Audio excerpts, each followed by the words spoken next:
1% 무죄를 뚫은 변호사, 인천검단의 법률사무소 유원의 대표 변호사 소연한 변호사입니다. 반갑습니다. 자, 여러분, 오늘은 좀 센 사건을 하나 가지고 왔습니다. 보통 술 마시고 그 출동한 경찰관을 한번 밀치기만 해도 요새는 공무집행방해죄로 상당히 중한 처벌을 받거든요. 그런데 이번 사건 피해 경찰관만 총 3명입니다. 경찰관들의 치아가 부러지고 심지어는 팔에는 이빨 자국이 선명하게 남을 정도로 심각하게 깨물어서 경찰관들의 피해가 되게 심각했는데요. 그것도 경찰서 내에서 난동을 부려서 누가 봐도 이제 저 사람은 감옥 가겠구나 싶은 상황이었어요. 근데 결과가 어떻게 나왔을까요? 벌금 500만 원.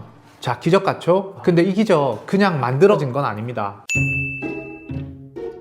자, 사건 요약부터 하겠습니다. 자, 우리 의뢰인분 평소 성실하신 분인데 그날 따라서 술이 좀 많이 과했어요. 술 취해서 시비가 붙었고 출동한 경찰관을 폭행했습니다. 근데 여기서 끝났으면 다행인데 유치장에 가셔서도 이분이 정신을 못 차리신 거예요. 나 왜 여기 있느냐 라고 소리 지르고 경찰관들을 2명을 추가로 폭행했습니다. 자, 보세요.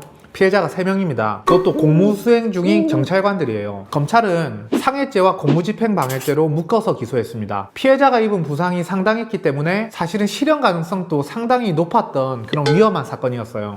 제 상담실에 처음 오셨을 때 그 의뢰인분 표정 저는 아직도 기억납니다. 정말 넋이 나간 상태로 그렇게 오셨거든요. 의뢰인이 그때 말씀하시기를 변호사님, 저 진짜 감옥 가면 안 됩니다, 이렇게 말씀하셨어요. 자기는 공무원 시험 준비한 아들도 있고 어머님도 혼자 계신다고, 본인이 구속되면 집안이 풍비박산 난다고 하더라고요. 그래서 제가 그랬습니다. 선생님, 이거 사건 냉정하게 말해서 경찰관 3명이나 폭행하고 심각한 부상도 입었고 유치장에서 소란 피우고 침까지 뱉으셨는데 실형 확률도 상당히 있습니다 라고 제가 말씀드렸습니다.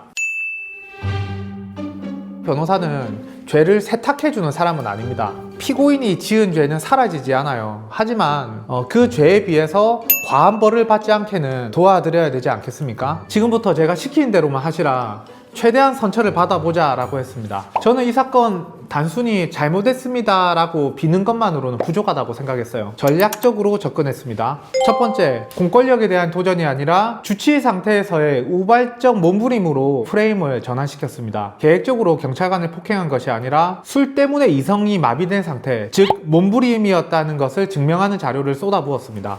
둘째, 줄 건 주고 취할 건 취하는 전략입니다. 저는 유치장 소란을 인정하고 납작 엎드렸습니다. 그리고 경찰관들의 부상이 심각하다는 것도 인정했습니다. 그러나 당시에 의뢰인의 주치가 심각했다는 것과 의뢰인이 중형을 선고받기에는 참작할 만한 사정들도 충분히 많다는 것을 판사님께 납득 가능하게 설명했습니다. 판사님이 보시기에 이 사람은 그렇게까지 나쁜 사람이 아니구나, 처벌을 하되 벌금형으로 좀 선처를 해주자 라고 생각하게끔 만드는 것, 그게 바로 제 전략의 핵심이었습니다. 결국 법원은 실형 위기에서 벌금 500만 원만을 선고했습니다. 판결문에 적힌 유리한 정상들, 바로 그것이 제가 의뢰인과 함께 밤새 준비했던 전략의 결과물입니다.